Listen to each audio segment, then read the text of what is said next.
on Dadawo, wine a boo, wine a share woo, then we at the table, never yanyawo, Umami di Tango Siadasu, and so woo, eradic stairs and where fair, one came or where stop the shitty she has seen me, name Quasi, me Mobaji made, me don't be pay me, put a good massena, none of me. Son no bad, son no one, son no bad, son no one, sexy go me, no bad. She got you the see what I did. There is a new girl in town. My body, you the hear what I did. A new girl in town. You the see what I did. There is a new girl in town. My body, you the hear what I did. A new girl in town. She go with the sugar in my go, jump water in my bag. She go with the sugar in my go, jump water in my bag. She go with the sugar in my go, jump water in my bag. She go with the sugar.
This is Brunch in the City, your smooth companion at work.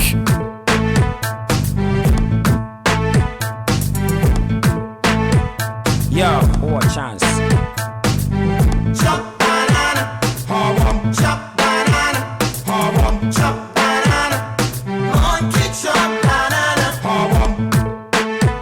Yo, hey yo, chin so, ya chin so chin. What to mean travel farm one day, na mo money seen. Shabu patariko now baby. What do you mean? I do need be. Ya wuni faso ya de malu foli. Obrite, and to me sem na me nyek sample day. Ya techere tia betu jejeje. adu kole nyama nyama kode dantani ne sika bwano enye dantane danta adua ye wante okafa osune huna no nabo adua wohunu netia hunene posa kasaka repanta who talk you say to sana fura wuta ibe miaso umini mu bedom wenya nteshewa anago mango say orioda abobi sebo we eye ni opupupu wa puni bi busiana me bo wo nyeti gali opusu densin so a no opusu uti opusu densin so a opusu uti monkey chop banana asama to kusie monkey chop banana you sweet me monkey chop banana na who go pay monkey chop banana chop banana chop banana chop banana monkey chop banana one share that compo. The beginning and the end, and the money gets it. Super move yaro, tira be bike obey. Sakoko ni apa and Satopete, or China tomorrow, and talk obey. Every day I watch, and I want to talk. Because I don't want to company in your for your information. I guess I knew the again thing in a vacuum enter. I guess I call no Mama Goma Menu Sano, and Yapasa with yet in a Mafra Kunturum Wafa, Baba Fayan and just go to the Katata or Pussy, or money will drink or walk home, but you watch out for. Abayaday, Obia was swap to two on our room, Tawano, Abana when you're buying, and one in us, a wonder mobile phone, promotion fine. Everybody they sat up in the libre, that's upon a deep so I'm out to be the channel phone, and all the bit in the car flow, make it start to me, try to take a trouble. I can't buy, but you know, now this song from back in the day was everything. I mean, who wasn't jamming to this? They were a duo that gave us timeless hits that still rock today. But then they sort of decided that they were not going to be giving us hits anymore, and I'm wondering why. Was it a deliberate attempt not to starve the Ghanaian public from some exciting hits, or was it something that was going on in the background? Yeah. Joining me on the show is one half of the duo Nkasei, now known as Afro Yesus. Yes? Afro Yesus. I'm intrigued about the name and the journey, but first and foremost, welcome to the show, Afro Yesus. Thank you, thank you. No, first and foremost, how did the name Afro Yesus come about? So just like we discussed when I got in, I've been through quite an interesting spiritual journey. Yeah. But the name represents what I've learned so far and what I believe my path ahead of me is. So Jesus is just that someone who's enlightened, the enlightened one. And Afro is someone from an African background. Okay. So put that together, basically Black Jesus. Okay, I like. Now, tell me the path. Okay, so let's start from the from the end before we go to the beginning. Okay. Like, what led into transforming from Nakay to Afro Yesus? Okay, a bit too early to drop this bomb, but we share things to help and inspire others as well. I'm an open book, so I nearly committed suicide in I think that was what month comes before May. I was out of hospital. April. Wow, what? Yeah. Well, I just decided to take a train, but then not sit in the chair, but just in the front, stay in the front and Oh wow. Yeah, we laugh about it, but it's a serious thing. So basically, the backstory of that is I have a very, very inquisitive mind, and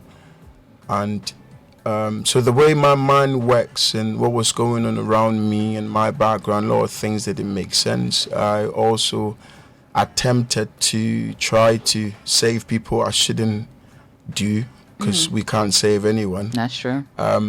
So I come from with regards to that, I come from a very poor background, and I was trying to pull people out of poverty and stuff like that. And I think I exerted too much of my energy into that and lost myself to the extent that the fun-loving dad who was at home and run with the kids. That wasn't happening. I wasn't looking after myself, and before I knew it, I'd lost myself. Yeah. Wow. But now let's start from the beginning and go all the way to years ago when you were part of the group Nkasei, creating incredible hits. First off, how did Nkasei come to be? So me and Kwame Pra, Clement Yeboah, who's now in the UK, we all came out of Nima. And we were friends and we were dancers actually. Really? Oh my. Yeah, but so I don't know if you know about Aure and things like that. Yes. When they organize those nights, you'll be the one that will be in the middle dancing. That's it. And he did the same. But in 1995, there was a show being organized in Dunia Cinema, which is in Nima, the biggest auditorium in Nima. And when I went, he was on stage and he was rapping, so I was shocked. And I did the same, and he was also shocked. So fast forward, on our way home, how did you start rap? When did you start this? And but none of them, we were all doing it. But no one knew about the other. By the time we had got home, the group was formed, and then it was called Kente Clan, and we added a third member, Mr. DeGraff Johnson, and there were three of us called Kente Clan. But later on, he left, went into production and stuff like that, and left with the two. We were then signed by Abib Records. Thank you, Mr. Abdullah, wherever you are, who discovered us. And in 2000, our first album dropped. Yeah. Wow. Now, what you had Kente Clan, then how did it become Nkasei? So there was a reggae group called Kente actually, and so they thought there would be a conflict. Just the clan alone isn't enough. We didn't know about them, no disrespect. If we did, we wouldn't have called ourselves that. So the production company thought, the record label thought, you have to change your name. And so in discussion, one guy mentioned, the way you're cool and calm and how your rap, sometimes when you come out with the things you come out, it's amazing, blah, blah, blah. It's like, Nkasei, we're a minimuna. The slit over when it gets into your throat. It causes damage. I like that. Okay. And that's how Nkasei came to be. Yes. Now, you created such incredible music, but describe that period in your life. How was it like knowing that you were one of the biggest acts in Ghana at that point? So I'm a very, very practical person. So things like people shouting your name and the fame thing never got to my head. So for me, it was just another job. So up until Tiabodoma, I was actually teaching as well. I was teaching business management and accounting in Harvard College, which is in Kokomlimi. So wow! So you were a teacher and you would I love it. But when the Tiabodom came, the pressure was too much. We had to be here, we had to be that. So I had to job. Sorry, it was Monkey Chop Banana that brought the pressure and took me out of my job as a teacher. Yeah. Now, back then, was there revenue in what you were doing? So yes and no. In terms of royalties and what you're due, till today I haven't received anything like that. Wow. Yeah. So, but the record label we were signed to did look after us. So your monthly income was okay, but the breakthrough really came financially when we released Monkey Chop Banana. Yeah. So because we were playing concerts like crazy, sales was amazing, and so it was very good then. Okay. Now, how did 12 of them even come about? Like, how did you two think of this song that changed everything? I know. So I have a friend called Aaron Baidu, we call him Tevia. He was playing draft with another friend, Ajiman, and Ajiman was winning. And and so out of excitement, he sang a folk song they used to sing when they were kids. And I thought, no, I can do something with this.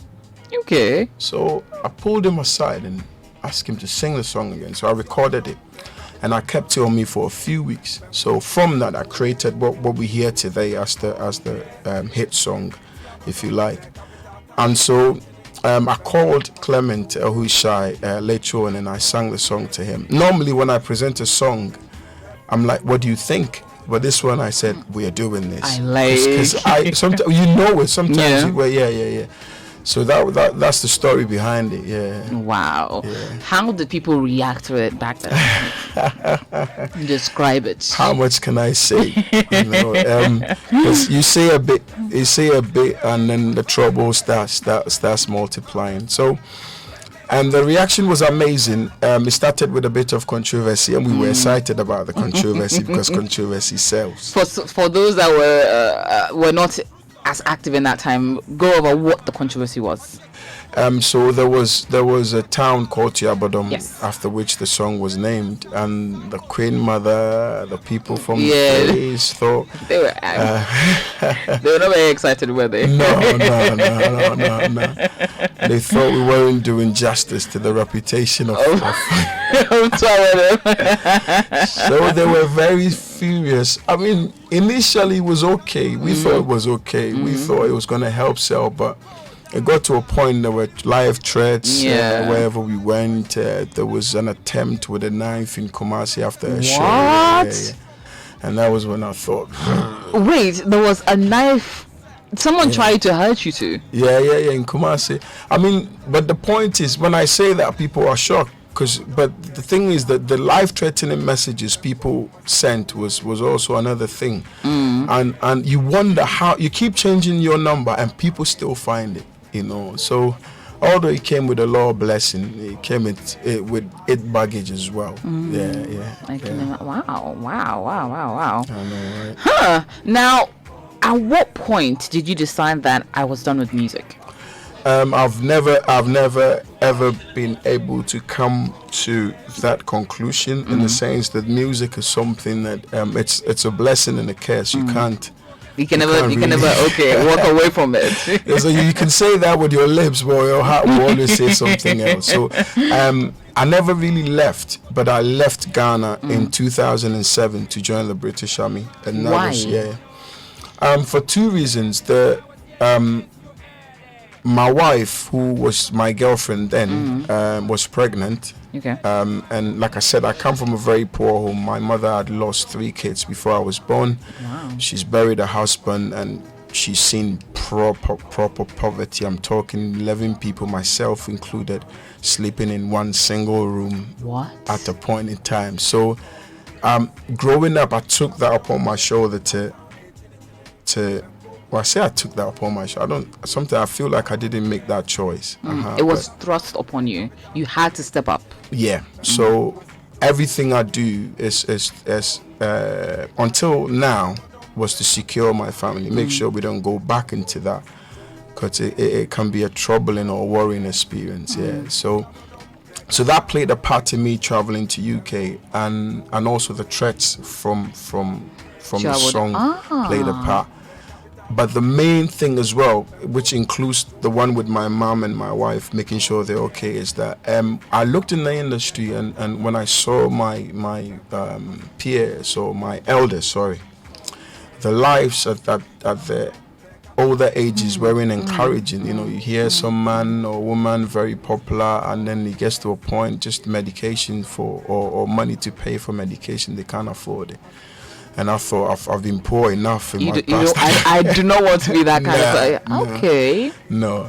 But it's not a decision I'm fully proud of anyway. Anyway, so I do have my regrets, but I wouldn't change it. No, I wouldn't change it. So you make that necessary but difficult decision to travel to the UK and join the army. Yeah. Now, what happened to the group in Nkasei? Was it a mutual decision to part ways? Was it a difficult one? Was it a grievous? Like, how did your partner react to you saying, I'm done, at least for Ghana? Yeah, well, temporarily. Till now. So in 2006, we went to the UK, performed the show. It was amazing. Jabodon was everywhere. Nkasei was everywhere. While in that whole thing, I thought, okay, I think I'm going to join the army. And I just said it. And my brother goes, so he laughed. We spoke about it, but we didn't really have a full conversation because he couldn't fathom that, he couldn't accept that in his mind. So I'll repeat it and he'll laugh and we'll leave the case out there. But in 2007, when we went, I had decided and action followed. Wow. Normally, when I decide to do something, I'm like a train coming. Yeah, I feel that. People say, I'm like that. So I understand that. Okay. So you were determined that nope, it's time. Yeah, it's time. Wow. Yeah. Now, family. You now moved there and settled. Yeah. And how was the was that a good decision in terms financially, trying to make that move? Did you take the family along immediately? Yeah. Okay. So I was there in 2007, joined the army in November. My wife was there in March. My children were there in May, and the whole family. Yeah. So by May, the whole family was there. Yeah, Okay. So was it a good decision? In terms of the way my mindset was then, yes. What I know now, probably no. Underline the word probably though, because I was knowledgeable. We had money. Some rich man will hear and laugh because their ranges, isn't it? But we had enough money to set up a record label. Had enough intellect, I believe, by grace, to manage a record label, so we would have been able to sign a lot of art. So in terms of myself and my family, it was a good decision for us. But in terms of the broader picture as a nation and the music industry, no, it wasn't. Yeah, and that's why I tend to respect Reggie Rockstone a lot. You know, Reggie Rockstone was in America, and he left all that opportunity that was ahead of him and said, look, I'm going to come here and share what I know and what I have. And today I'm sat here because of such sacrifices. So I would have hoped to have done that for my is it predecessor? No, predecessors, the one before. So the ones that follow you. Your successors, I think. Yeah. No, but in terms of doing music in the UK, did you pursue that? No. Why not? So I'd done few songs when I became a Christian. I did a few gospel songs, but I never really took it serious because I was working on my business and music was just part-time until now. Coming to that, like, you had a spiritual journey or a spiritual awakening where you decided you found yourself and you became an evangelist. Now describe what circumstances led to you saying no to, say, secular music, and then now saying I'm officially joining the church, becoming a member, and then doing Christian music. Yeah, so with that, everything you've said is 100% except for found yourself. Okay. Yeah. The finding the finding of myself is what has led to what I'm doing now. The finding of myself is what has led me to live the Christian faith. Now I'm curious about that. Yeah. So to cut a long story short, because it's very long. It's very long. In 2017, I had an encounter. I believe it was a spiritual encounter. And I said earlier, I'm a very curious person. I have a curious mind. So I ask questions all the time. And I was intrigued about the divine, about God, the creator. And I had questions like, if he's one, how come there's Muslims, there's Christians, there's Hare Krishnas, and so on. And everybody says I'm right, the others are wrong, and some say there's God, some say there's no God. And for me, for some, it's not an important issue, but the way my mind works, I need to dig to understand. I like to do things from understanding, and I thought to myself, if we have a creator, my tomorrow or my peace, my joy is going to depend on how I understand the creator. So I was watching debates on whether God exists or not. I was watching and reading debates on which religion is right. So, but in 2017, January, it dawned on me that if there's God and there's a way to serve him, why am I going around asking people? Why don't I ask him? It's the last time I said this, I was called crazy. Anyway, Abeku Santana, wherever you are, you're also crazy because you pray. You know, when I say I asked him straight, and that is prayer. That is prayer at the end of the day. And the answer that I received was that all that you seek, the answer you seek, is within you. So the awakening I have today and the journey that I'm on today, or the spiritual journey that I'm on today, that was what triggered it. However, in January when that happened, from there to March, that is 2017, I experienced peace like I'd never done before. But then because Christianity is what I knew, I thought that was it, so I returned to it.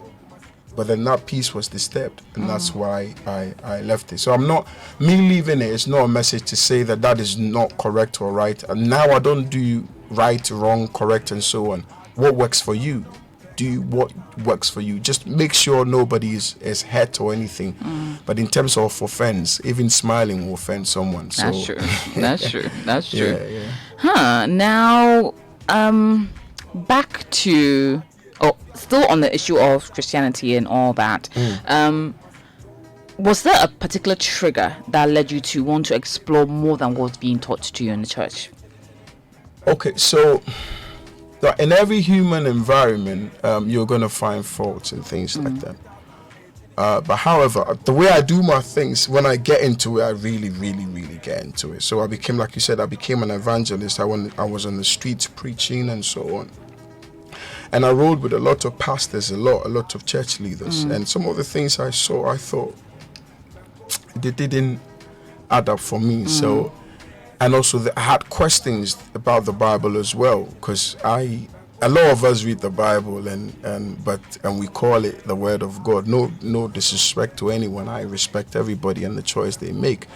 But I ask myself, how much research have we done to find out where the Bible came from? You know. So I did, and my research brought me to a place where I became very careful, and this was it. I have to be careful not to let what I've been told be what leads my future, because what I've been told may be wrong or might be wrong. So now I put what I know in two boxes: what I've been told and what I have found. And mostly what leads me is what I have found. Wow, that's very interesting. That's very interesting. Okay, so as an evangelist then, you put out music. Yeah, I did. But how was that received? To be honest, it wasn't good, but so that time when I did the music, so today I'm here promoting my song. None of that happened. So I just did it out of passion and never really promoted it, if that makes sense. So I wasn't expecting it to go that far anyway. Okay. But the main thing as well, when I released it, by the time the song was out itself, I began having my doubts, and I'm one person that cannot promote something I don't fully believe in, so that became a conflict as well. Interesting, very interesting. Now, we're going to play "Party Non-Stop," which is your new single that you put out. Yeah. But on the issue of how the UK is now, so what is your primary job now in the UK, if I may ask? I'm a lorry driver. I have a logistics and a space company. Then you're rolling in the money, because is it now a very good time to be a driver? I mean, to be honest, I shouldn't be here now because the demand is skyrocketing. It's yeah. But saying that, my company is suffering as well. We're struggling to find drivers, so I shouldn't be here. They're 1 month short. But describe this particular period, at least now, with your job being in high demand, the UK having a shortage everywhere, it would seem. Describe how it's like now and making the hard decision to now focus on your music. It's been easy. It's been easy because my priorities have changed a lot, in the sense that money is important, but the peace and joy that man enjoys within themselves is for me is the most important. So being here, doing what I love, sharing my spiritual path or experience, and to try and encourage others, for me is more important to me than the money. So but the thing as well is when you pursue what you love, who knows what's on the other side of this journey. So I'm not that bothered at all. Okay. I'm just hoping that I'm doing things, not just doing things to make sure that by the time I get home, my company will not collapse. Honestly, because I'm here till January. So wow. Okay, that's money off your table, you know. But have you had Party Non-Stop? Now let's go to that. Speaking of the song, tell me about the song. So on the 3rd, before I say anything, I would like to say thank you to Mr. Anas Arimi, our Anas. When I was in depression and nearly jumped in front of the train, that was the call. His call was the call that got me to turn around to go home. So yeah. So after that, I was put in the hospital. Fast forward 3 weeks in the hospital, and then came out 3rd of May. I came out a whole new person, joyful, jumping around, skipping around, honeymoon period, if you like. And out of the joy, one morning I was going to play football, and this guy Gomez Beats had sent me a beat, so I was playing it in my car, driving. Under 45 minutes this song came out of that experience and joy. Yeah. Oh wow. Okay, so let's take a listen. First time exclusive. This is Afro Yesus, or Yesus's new one, Party Non-Stop. Yep.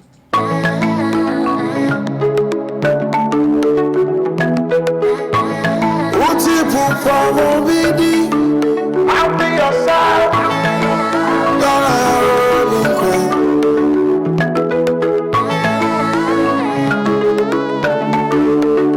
This is a new day,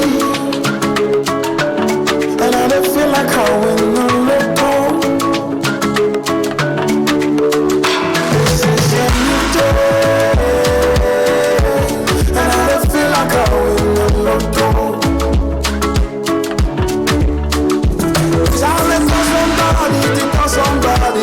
Somebody, so party don't start. And we go party don't stop. Charlie, party don't start. And we go party don't stop.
And that is the new one from Afro Yesus. I was tempted to say Nakay. Afro Yesus on this one, Party Non-Stop. I love it. But it's a nice vibe, you know. It's an actual nice vibe. Yeah, you wake up in the morning, you put it on, and you know, just to set your mood in the right place. Honestly, absolutely. I like it a lot. Thank you. But now let's talk about what led to you creating this incredible song, that dark period. As Africans, we usually tend to sidestep mental health or assume that everyone is 100% when it comes to their mental health. You had access to, I would assume, great healthcare and everything, but how did your support system back home react to your dark period?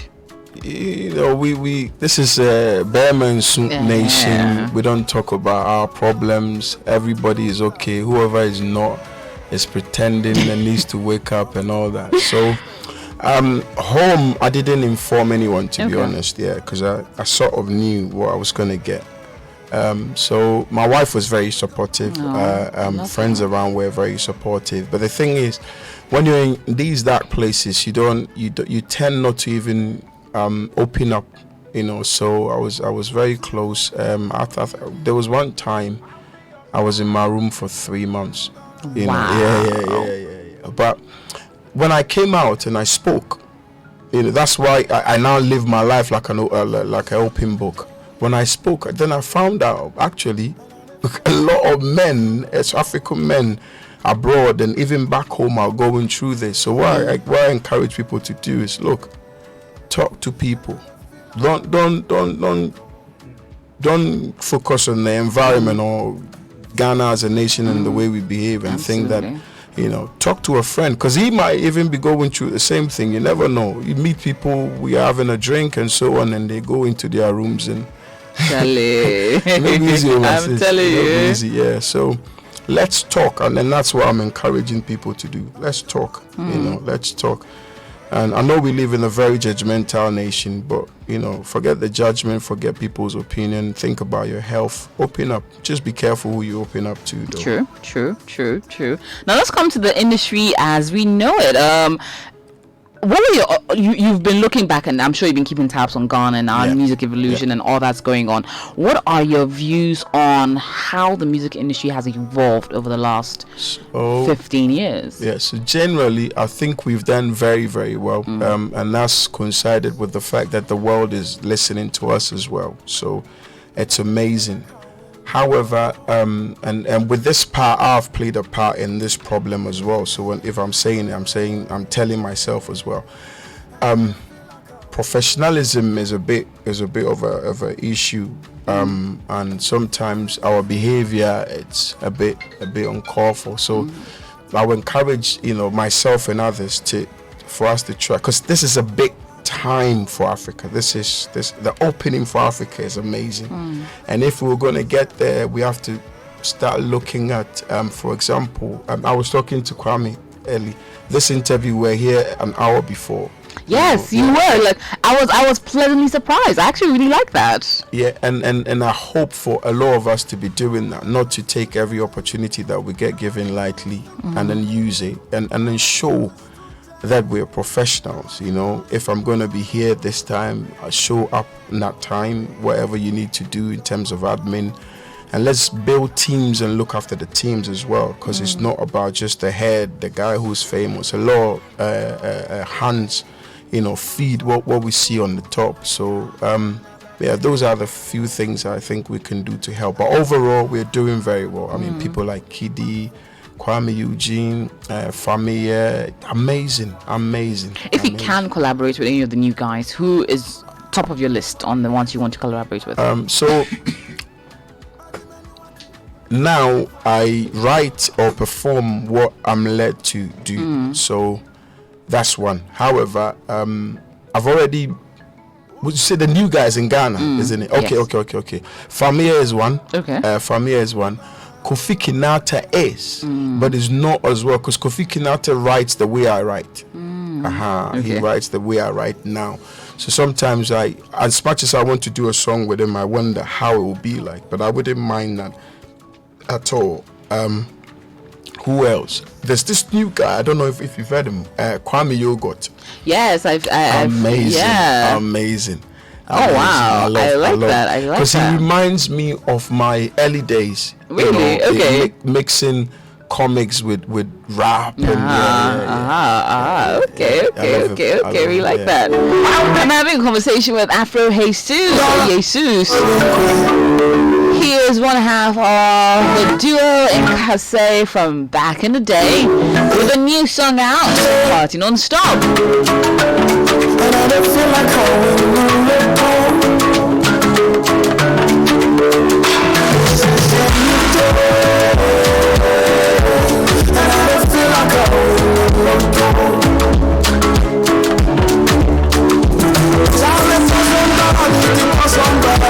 Somebody, so party don't stop. Oh, we go party don't stop. Charlie, party don't stop. Oh, we go party don't stop.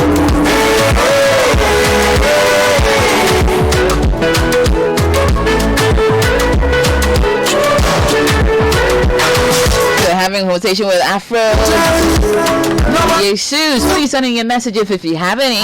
0549 986 996 and 0549 986 996. Join in the conversation.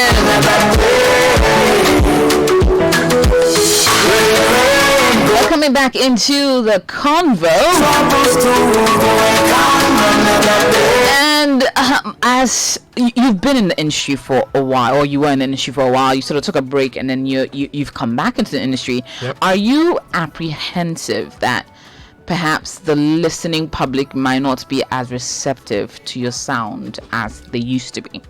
Not really. I mean, we were discussing this earlier. So I'm not the type of guy that feels entitled, feel like because I was received that time, I've got to be received now. And that's, I leave those aspects of things to the commercial team. Like, there's our record label is called Bliss and Giggles Factory, Mr. Khan and the rest of them. I leave that to them because I try not to bring it into my creative space because I believe in substance, not hype. Okay.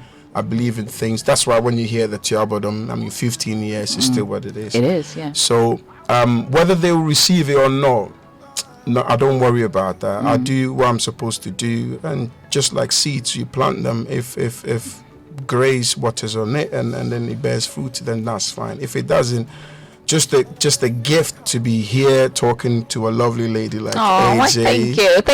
Thank you. Shooting a music video, being in the, I'm just enjoying the moment as it comes, and I leave the rest to the Almighty One. And so Now, when are we getting the album? Is there an album in the works? 25 track. 25 tracks. Yeah. Wow.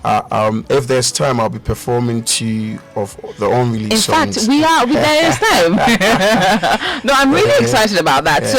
So tell me the inspiration behind the album. Is there a working title for it? Yes, Gratitude. Okay.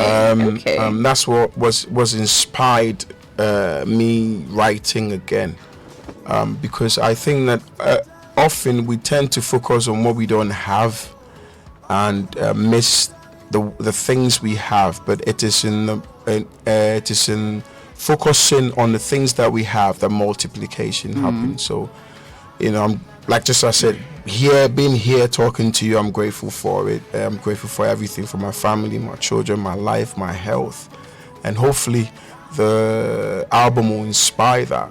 Just that it will touch also on things, issues, emotional issues. There's a lot of joy there. There's a lot of sadness as well, but it is to bring us to a place of healing. That's the objective of the album. Okay, now I'm excited to hear it.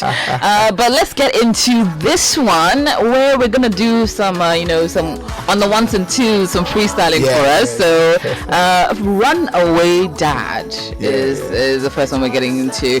But please, it's all yours.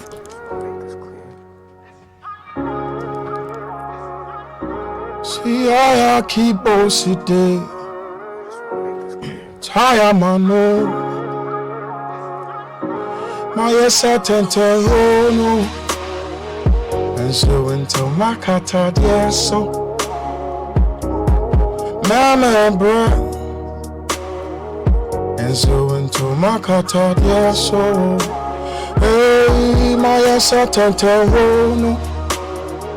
and so into my kata, yes, so. And mama bread pie, and so into my kata, yes, so. Bamasu, so I say, mon amour bleu, Bamasu, pa, mon amour bleu. How could I be a father, when there's nobody to show me the way? How could I be a hero?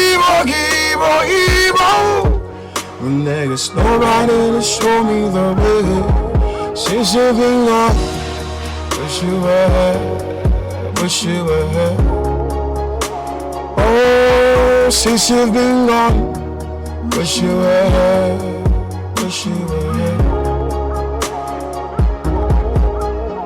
You left when I was 1 week old. Stories untold, now unfold. And I don't know if what I've been told is the whole and truth that I should know.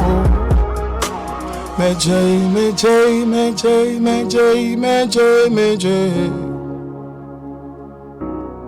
One show a cheat, send didi, meje. How can I be a father? When there's nobody to show me the way. How could I be a hero? When there's nobody to show me the way. I guess I tend to run. And so into my kata dear so. Amen. And so into my kata dear so. Oh, my yes, I tend to run. And so into my kata yes. And mama bread pie. And so into my kata yes. So, oh, I'm a soup. I love it. So this is not out yet. No. This is not out yet. No. You are doing a disservice. You are doing a disservice to us. When is this? When is the album coming out? 22nd of August. Okay, next year. Yeah. Oh, wow. There'll be EPs and so on. Before we get it out. Okay, but let's wrap it up with one more. Show Your Love. See, I met him all day. See, Pada day. Man, try me, whoa. Man, try me, yeah, sing. Man, try me, whoa.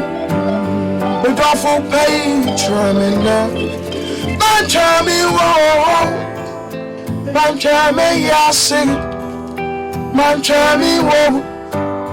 But off for pay, try me now. If you love me, show me now.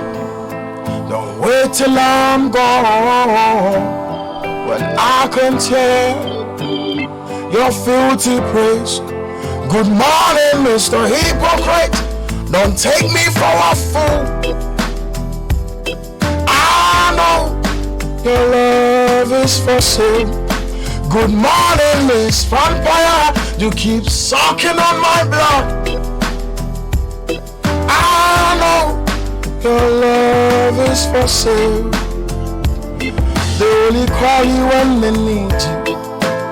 Use you and abuse you. Until the flesh on your bone is gone, they keep biting through your skin. They only call you when they need you. Use you and abuse you. Until the flesh on your bone is gone, they keep biting through. If you love me, show me now. Oh my!